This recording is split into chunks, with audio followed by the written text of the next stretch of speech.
تو حالات کے پیش نظر میرے اپنے دل میں بھی کبیرگی پیدا ہوئی اور پھر میں نے وہ سلسلہ بند کر دیا. اس وقت سے لے کے آج تک اکثر و بیشتر انقلاب میں، باقاعدہ روزنامہ انقلاب میں تو بہت عرصے تک مولانا کے اوپر جو ہے اس طریقے کی اپنے برسات ہوتی رہی. مولانا کا اپنا ایک مقام ہے، علم کی دنیا میں آپ جو ہے بہت اونچے ہیں، اور یہ بھی ایک مسلمہ حقیقت ہے کہ جو آدمی جتنی اونچائی پر ہوتا ہے اس کے دیکھنے کی وسعت، اس کا پینوراما جو ہوتا ہے وہ بہت وسیع ہوتا ہے. لہذا مولانا اپنے طور پر جس مقام پر ہیں وہاں سے وہ جس چیز کو دیکھتے ہیں،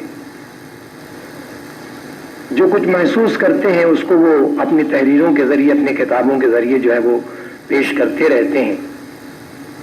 بہرحال جہاں تک نقطۂ نظر کی بات ہوتی ہے تو نقطۂ نظر مثبت بھی ہوتا ہے، منفی بھی ہوتا ہے. میں سمجھتا ہوں کہ نقطۂ نظر کے اسی اختلاف کے سبب جو ہے مولانا پر تنقید کے اپنے تیر جو ہے وہ برسائے جاتے رہے ہیں، اور آپ اور ہم جو یہاں پر موجود ہیں، ہو سکتا ہے کہ ہمارے اپنے ذہنوں میں، ہمارے اپنے دلوں میں ایسے کچھ چبھتے ہوئے سوال ہوں گے. تو میں آپ حضرات سے یہ درخواست کرتا ہوں کہ آپ کا سوال خواہ کتنا ہی سلگتا ہوا کیوں نہ ہو، چبھتا ہوا کیوں نہ ہو، آپ بلا شبہ مولانا کے سامنے پیش کیجئے. مولانا نے خود اس بات کا اعتراف کیا ہے کہ وہ تنقید کو پسند فرماتے ہیں. تو انشاءاللہ آپ ان کے سامنے اپنے جو بھی شکوک، شبہات یا جو بھی مولانا کے تئیں ان کی فکر کے تعلق سے اگر آپ پوچھنا چاہیں تو آپ بلا شبہ یہاں آ سکتے ہیں اور اپنے خیالات جو ہیں آپ ان کے سامنے رکھیے. انشاءاللہ مولانا جو ہے آپ کو اس کا اطمینان بخش جواب دینے کی کوشش کریں گے. اگر تو آپ لکھ کر کے ایک چیٹ پر دے دیجئے، یہاں پر اس کو پڑھ دیا جائے گا اور مولانا اس کا جواب آپ کو دیں گے. مجبور، معذور قوم شکوہ شکایت نہیں کرے گی تو کیا کرے گی؟ پہلے فسادات کا سلسلہ تھا، اس وقت لوٹے جاتے تھے، مارے جاتے تھے. اس میں اب ترقی اس طرح سے ہوئی کہ اب جلائے جانے لگے، زندہ انسانوں کو جلا دیا جاتا ہے، اور بہت بڑا مجمع آتا ہے، دنگا فساد کرتا ہے، اور اس کے بعد میں یہی نہیں کہ مارتا ہے، ان کی املاک تباہ کرتا ہے، بلکہ آدمیوں کو بھی زندہ جلایا جاتا ہے. تو شکوہ اور شکایت نہیں کریں گے تو کیا کریں گے؟ اس کے علاوہ ہمارے پاس چارہ کیا ہے بتائیے؟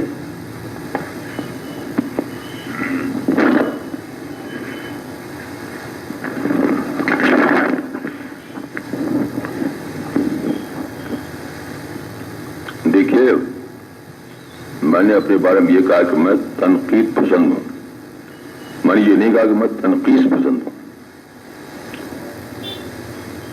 میں یہ گواہی دے سکتا ہوں کہ اپنی پوری زندگی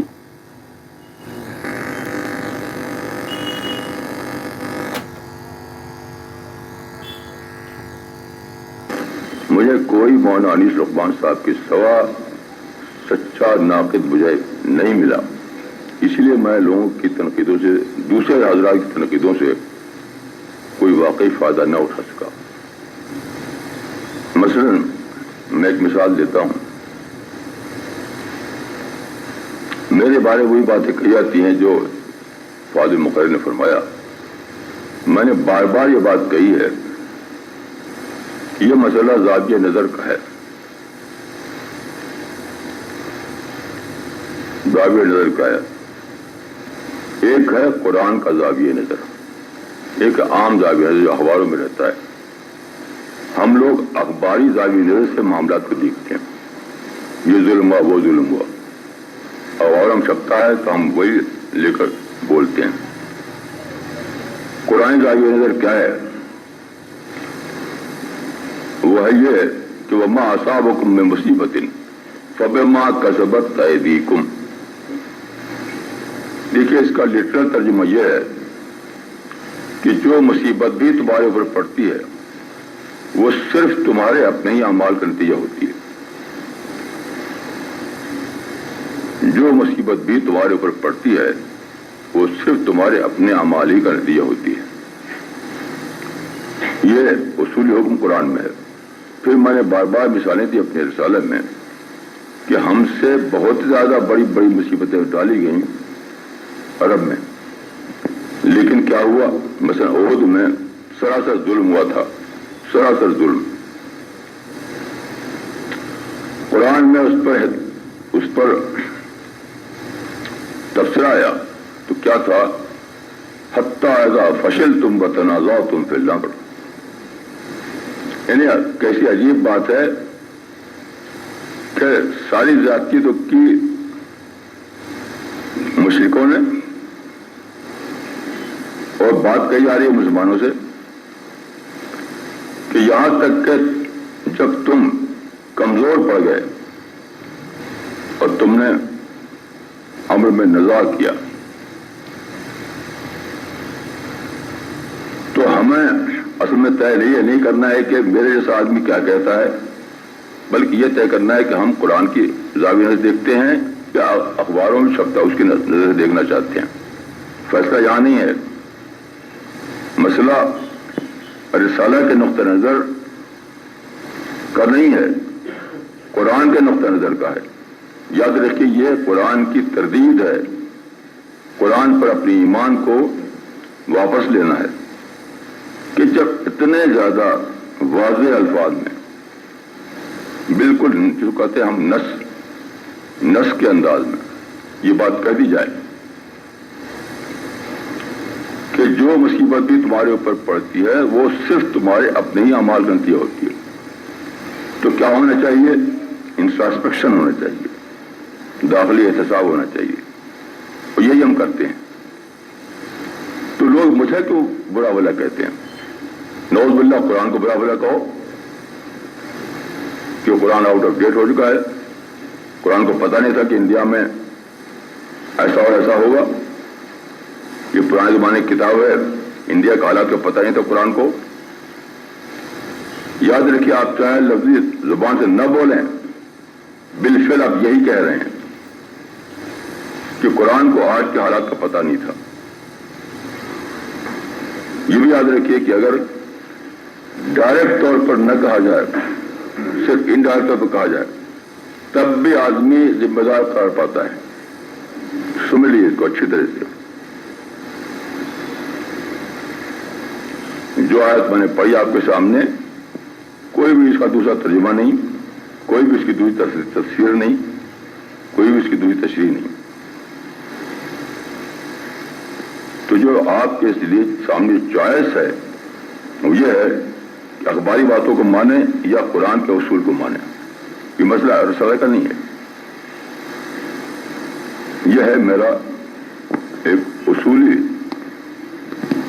اظہار اس معاملے میں، اور اس طرح میرے پاس کچھ نہیں ہے کہنے کے لیے.